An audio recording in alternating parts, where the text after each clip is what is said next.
we're noticing the title of this is Katie's One Trusty Slide, because I have one slide today for this talk. Hello everybody, my name is Katie, and that was beautiful, the talk before me. Thank you for that. What a beautiful thing to hear. All of that creativity in the room and the poetry, I loved that. I'm the owner of Spark and Kept. Kept's been running for about 5.5 years, and Spark, as he mentioned, is we're about 8 months into that business. So yeah, I can just feel the creativity in this room today. I look around and I wish I could get to know every one of your stories, because I know they're filled with such beauty and creativity, and I hope I get to know and hear some of them. But what I would love to share about today is the story behind starting these two businesses, some total failures along the way, and the importance of building a great team, as well as why we chose to go analog in an overwhelmingly digital world with our products. But a question that became sort of a through line today with this talk, and I think in life in general for me, is this question of how do you want to feel? How do you want to feel? In your home, in your relationships, in your own body, with your health, with your hobbies. I remember reading, I think it was Marie Kondo's The Life-Changing Magic of Tidying Up. You guys remember that book? And I remember she described, how do you want to feel when you go into your bedroom at night, right? Like, do you want to feel peace and calm and cozy? Well, what are things that you need to remove from there and take out? Maybe dishes, clutter, old clothing you don't wear. And what are things that you need to add? Candles, warm bedding, art. I don't know, whatever else makes you feel cozy. And then how do you want to feel in the world? I think when we're living in the integrity of this question and giving ourselves permission to ask this question, it's a really good place to be, to get honest with that. And I think it's freeing for other people to be around when we get real with that. This question truly applies to every part of our lives, but for the sake of today, let's talk business, creative pursuits, and entrepreneurship. So what do you want to feel in your work, whatever it might be, these different creative pursuits? What gives you energy? What inspires you? And that's going to be the driving question today. All right, so a little bit about our story. I say our because my husband came on a couple years in, 2.5 years into these businesses, and he's a part of this now. He couldn't be here today. That's a whole nother talk, working with your spouse. If any of you do that, I think it could be its own talk for sure. But I'm happy to report over the valleys and peaks that we're in a good place, and we really enjoy it and love it now. Okay, so let me rattle off some businesses we've started that failed pretty bad. We call these our business school tuition, because it makes us feel better for all the time and money we spent on these failed businesses.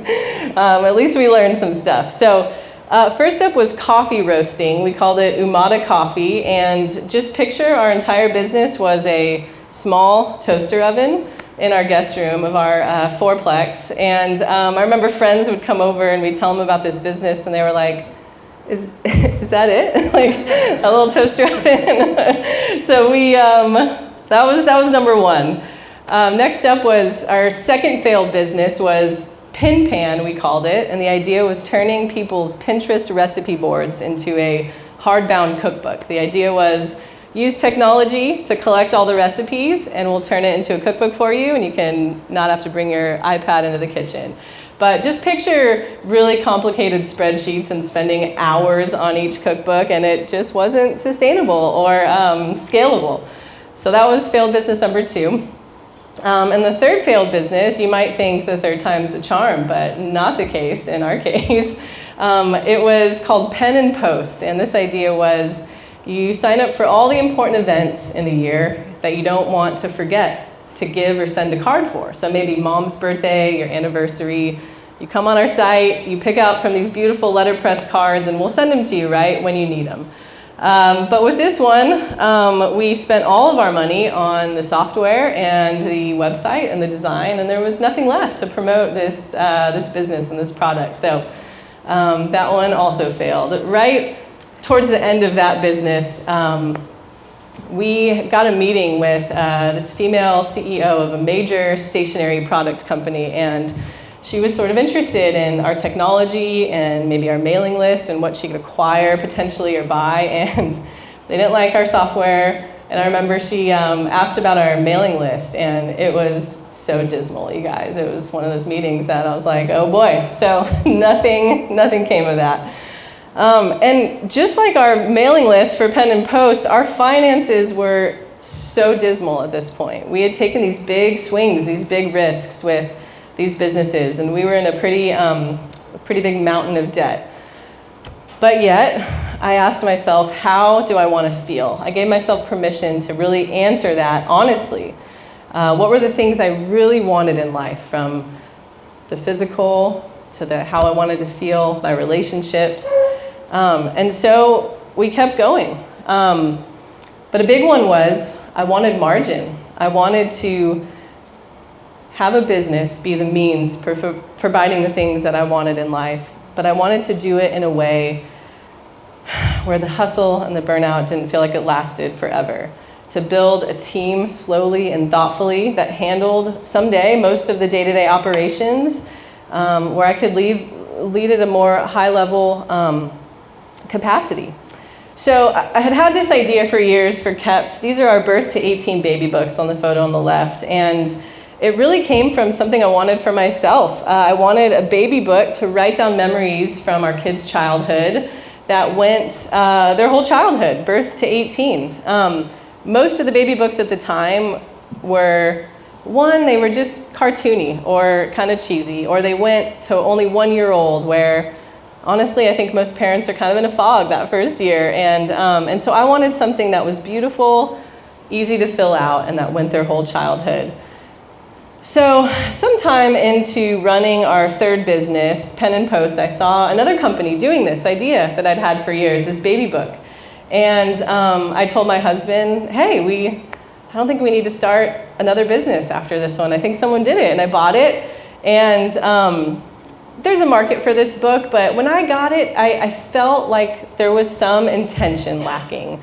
Like, for example, this baby book sort of focused on your kid's head size percentile every month of the first year. Or I remember I got to a prompt that said, what are your toddler's weaknesses? And I was like, oh, I don't know if I want to remember that really necessarily. So I felt like there was a market for people who wanted to record statistics and even little details, like the book was written kind of to the parents. Tell us about the time your kid first did this. And so we were still running Pen and Post. We were working multiple jobs. I was a professional photographer. My husband worked at an ad agency. We were hustling and grinding and trying to moonlight these businesses on the side. And right before, as they say, the sunset on Pen and Post, we spoke with a financial advisor. Her name was Grace. I'll never forget that. And the advice she gave us was, you're pretty close. You guys could file for bankruptcy if you want to. Or you could start and launch this other business and just try to crush it and try to make a lot of money. And being the risk takers we did, we decided to do that. I just felt it in my bones. It might have felt foolish or crazy to some people with where we were at financially, but we made the leap, and I'm so grateful we did. So it was a moment where we decided we're doing this, but we were sort of still closing up a business. We were working, we were grinding, we were trying to claw our way out of this debt. And I decided I didn't want to rush it. I wanted to take a year to develop this baby book, and I wanted it to look good and feel good. But most importantly, I wanted the content to be so heartfelt and meaningful. So I asked myself, how did I want to feel? I wanted to feel like we were putting a product out there that had intention. How did we want our customers to feel? I wanted these parents to feel like, wow, somebody created something for me that's easy to fill out, that's not overwhelming, but that focuses on the meaningful things. And how do we want our secondary customers to feel? These kids that someday would get this book, hopefully, when they're 18, 19, 20, and we wanted them to feel just seen and cared for and like, wow, my parents really noticed me and wrote down some stuff about my life. So these questions, how we wanted to feel, how we wanted our customers to feel, drove so many of our choices on Kept. We wrote these prompts to the child. These were adventures we took you on this year. These are ways you loved your siblings well. This is how you helped around the house. And from the start, we made the decision to steer away from guilt-ridden ads. We tried to focus on the positive, what this book offers to you, instead of making people feel guilty. We probably lost some dollars along the way with that decision, but it was true to how we wanted to feel. And we took our time bringing it to life a whole year. So you probably noticed a through line with these businesses is they're analog, right? Almost from the beginning. We felt this growing desire to be on our phones less, to use them more as a tool, like running a business and doom scrolling social media. Just kidding, I'm working on that one. But we wanted to go analog. And I'll never forget my Aunt Ruthie. Auntie Ruthie was a really special person in my life, and she left us her journals. She lived to 99, and she gave them to us knowing we were going to read them. It wasn't like anything shocking we found in there. It was just a sweet gift to us, and I feel like I got to know her in a really brilliant way through her little handwritten quips throughout the years. And so January 2020, we launched Kept. My daughter, Ruthie, was a few months old when we launched it. And unlike our other businesses, we started to get some sales. I think we started posting on social media, and the first month we did about $4,000 in revenue, which was more than any other business did, that we'd started before. The first year we did $40,000 in revenue. Year 2 we did $400,000 in revenue. Year 3 was $970,000. Year 4 was $1.1 million. Year 5, $2 million, and we're on track to do $3+ million in revenue this year. Wow. And thank you. I've thought about emailing Grace and telling her thank you for giving us that advice to start yet another business. Again, it might have seemed crazy or foolish, but there's an element of just kind of going with your gut sometimes and following your heart and what you feel in your bones. And I think it might be a moment, I just had this thought that maybe specifically to the women in the room, I think something we can struggle with is pricing ourselves for what we're worth, whether you're creating design work for a client or selling a product. I want to challenge you and me to just not be afraid to raise your prices and to let the market kind of dictate what our product and what our service is worth. And there were a lot of things that contributed to the steady growth of this business throughout the years. I'm always happy to talk about those things, better margins, tighter ad campaigns, ROI, all that stuff. But I think a couple of things that stand out above the rest have been pretty monumental. And that is hiring a great team and asking ourselves, how do we, Device power. It's okay, it's tired too, like all of us. Computers need rest. Yeah, they do. Just keep going. I'll hide back here while you. So asking our customers and us how we want to feel. So hiring a great team, our first hire for this baby book product Kept was a 17-year-old girl in our neighborhood, and she packed orders for us in our garage. And that was something that I had been doing up to that point, and I touched every order that came through, but it was time. We were growing, and she was wonderful, curious, professional, and kind.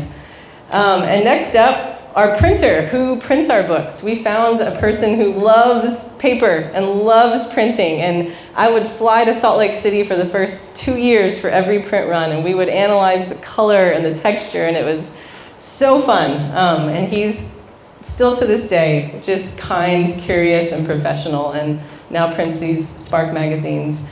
Next up was our 3PL, our fulfillment center. This came from our business mentors, told us, we regret starting our own warehouse. If you cannot do that, try to hire that out. So Cody, when he came on, somewhere between the 1.5 5-ish million in revenue mark, he said, we have to hire somebody to pack these orders, like an actual warehouse. And they're right here in Chattanooga, Tidal Wave, and they're amazing. And there's so much more than throwing a product in a box and slapping a label on it. We work with them on Mother's Day on hand wrapping with gift wrap, these books with lavender sprigs on the outside and ribbons, and we figured out how to imprint children's names on the outside of the book so parents can personalize it with them, and they're just kind, professional, and curious, and we love them so much. And then we hired somebody to take over customer service. If anybody has a product, you might know that's a hard thing to pass off when every day you're interacting with customers. And as much as it's hard, you just have such a pulse and such a closeness to the product. But it was time, and so we hired Miley, who does that, and all of our promotions with influencers. And she's a content creator herself, and just is a blessing to our customers and a total delight to work with. And our photographer, Emily, who shoots all the photos for Spark and Kept, she's a dear friend of mine. We met in grad school. And we get to have these photo shoots where we have fun and create beautiful images together. And we've stuck together because we really care about who we work with. And she's kind and professional and curious. And my husband, Cody, another massive contribution he made to this business was hiring an ad agency. He had been running our ads for a few years, and it was to the point where we wanted to turn the dial up. And he found an ad agency that had an incubator program that was just starting. He found one tweet from them and jumped in, and they were doing ads for businesses that did about 1 to 5 million in revenue for a much lower price. And we were one of the first businesses to be in this incubator program with the best ad agency, and they've scaled to doing this for 50 to 100 businesses now, and we got in right at the beginning with them. So the point of this is we work with people we enjoy and trust so much, and I feel like we're at a point in our business where we can say, hit go on this, and we just have full trust and assurance from them.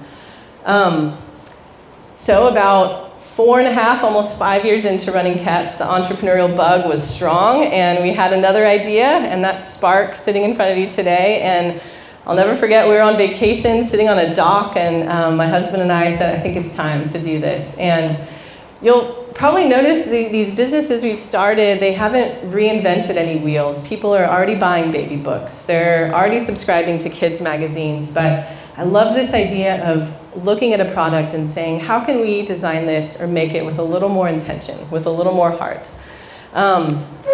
So our kids have had subscriptions to magazines over the years, and they'd go straight to the activities and kind of skip over a lot of the rest. And so we thought, what if we could design a magazine that was all activities? And no ads and no kind of fluff, as we like to call it. What if it was designed in a simple, beautiful, non-overwhelming way that didn't overwhelm a kid, and that was ad-free, and that showed them the dignity and really challenged them? So enter Spark. I heard about a brilliant designer in town from a friend's Instagram story, and I met Mark Walter, who's in the back. And I said, can we get coffee? I have this project I want to talk to you about.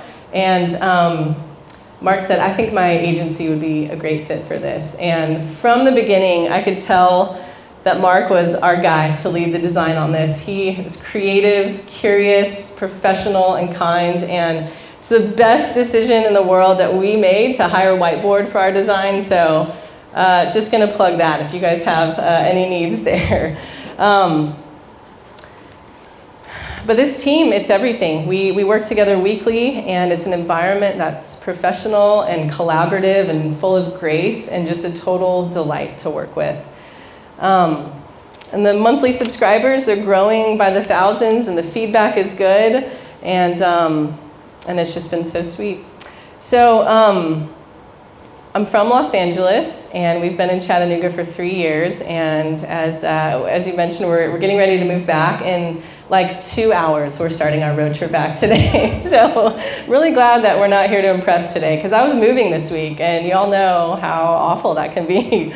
But this city is one we've grown to love so much. We not only the friendships we've made and the rich relationships we have, our warehouse here, We have whiteboard here, who we're going to be working with regularly, and it is truly a beautiful, creative place that our heart will be with. But LA just feels like home, and we miss it a lot. So life's not perfect. We have heartache and illness, but I feel in a genuinely happy place. I love entrepreneurship. I love doing this. I love what we've built. As you can see from this talk, this stuff didn't happen overnight. It was a grind, and it was full of a lot of heartache and hustle and challenge. But it's a beautiful life, entrepreneurship. So whether you're years into your creative pursuit or just starting out, I want to challenge yourself. I want to challenge you to give yourself permission to ask, how do I want to feel in any given moment? How do you want your customers to feel? And how do the structures in your life and your business support this? No details too small, no hires too insignificant. How do you want to feel? Thank you, guys.